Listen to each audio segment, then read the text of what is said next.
Hey, this is Anthony from RevZilla TV. We can watch, decide, and ride. Welcome to our detailed breakdown of the new Scorpion EXO-900X modular helmet, available at RevZilla.com.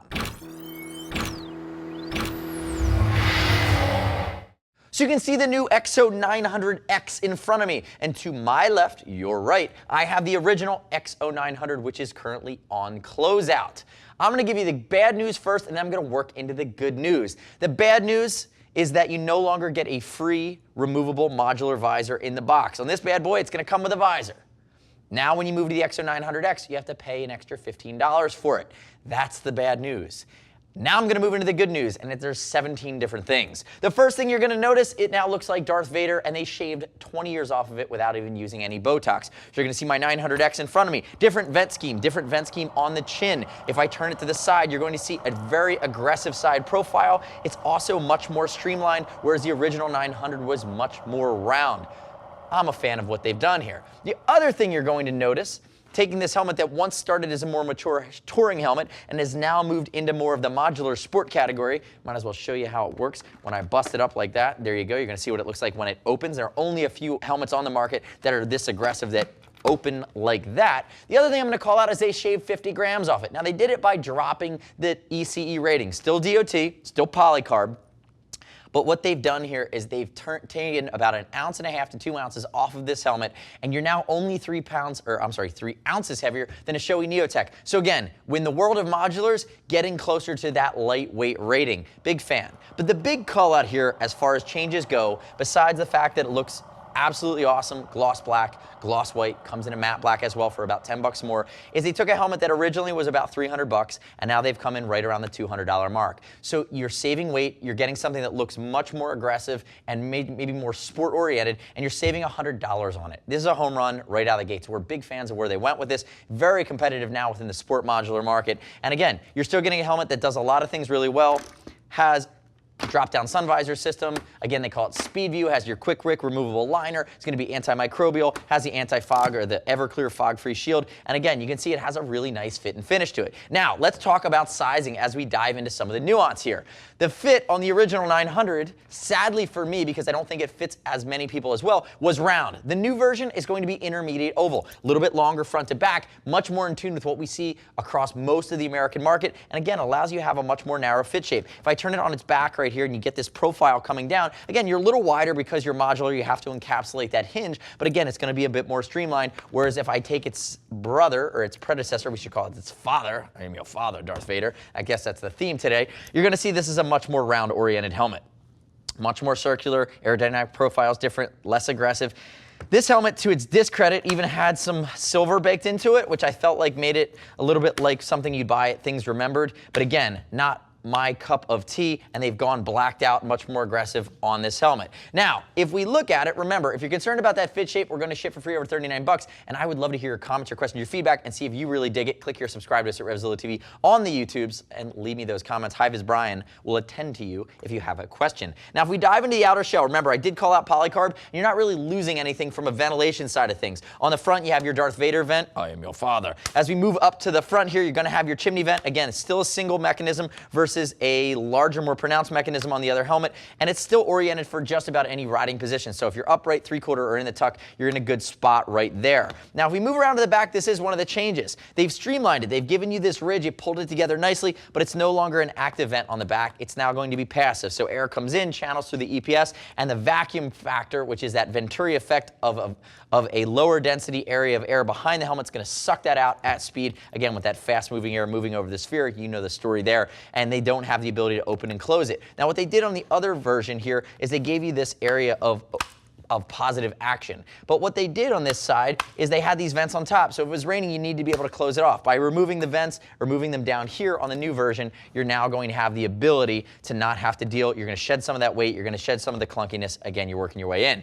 Moving into our visor, similar style visor system. And remember, You have a few detents working here. You have a nice double-walled seal that goes around here, this I-port gasket, removable breath guard, and you do have a little bit of venting here along the top. But what I really like about it is I feel like they've improved the drop-down sun visor mechanism. So again, it's going to be ever clear, it's going to be anti-fog, it's scratch resistant, whoop, it pops its way right back up into the helmet. I like that. That saves you having to have a pair of sunglasses on. It saves you having to carry a dark smoke lens. Now, if we look at the modular mechanism, I'm going to flip this up really quickly, give you a shot of it. It's right down there, easy to find with one hand. It's right on the front, and if I pull it like that, it's going to flip right up. I have a nice detent at the top, and I'm not going to pull it right now. Remember, for 15 bucks, you can buy that peak, which turns this into a 3/4 helmet, but right here, you basically pop that down. I'm going to snap it right back on, but that's how you're going to remove this entire mechanism from the helmet. Notice that I popped it right back on. That simple, that easily. Now, let me grab my donut.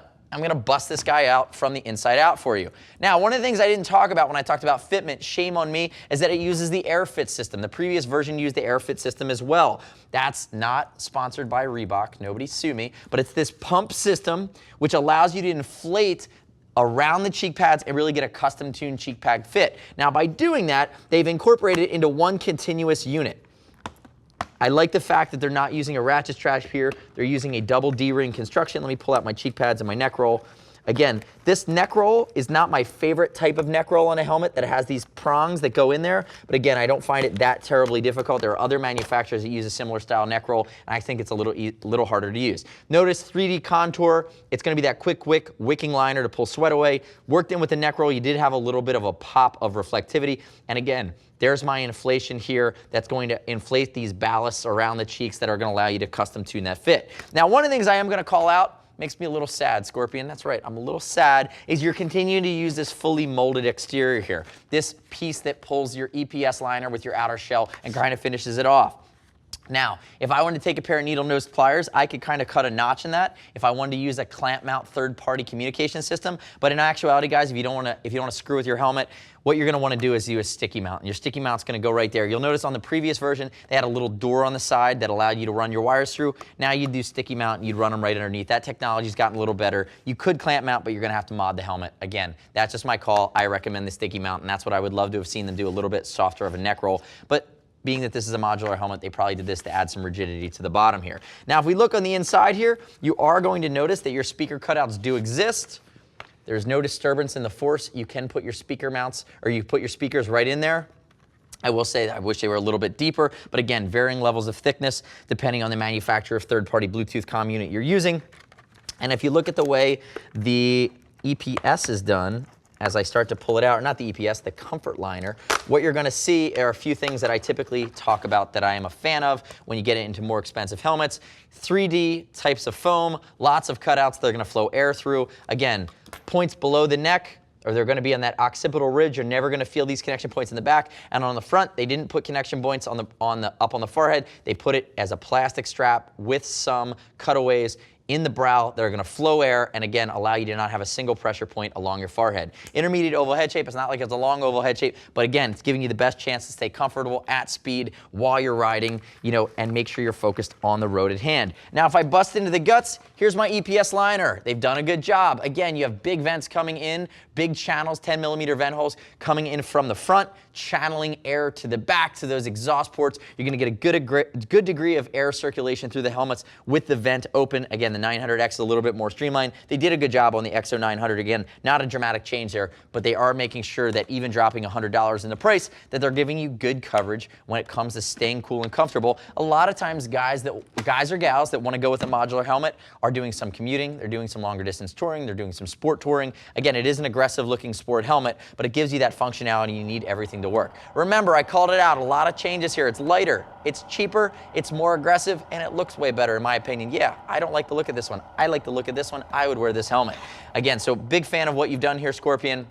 And keep in mind too, the only downside is we've dropped an ECE rating and you now have to buy that peak separately, again for about 15 bucks, but not the end of the world for me because I typically don't ride without a full face helmet. Now, I will say this, the next step in your journey is to click right here, read other rider reviews of the new Scorpion EXO-900X at RevZilla.com. You don't have to take my word for it. As always, we'll ship for free.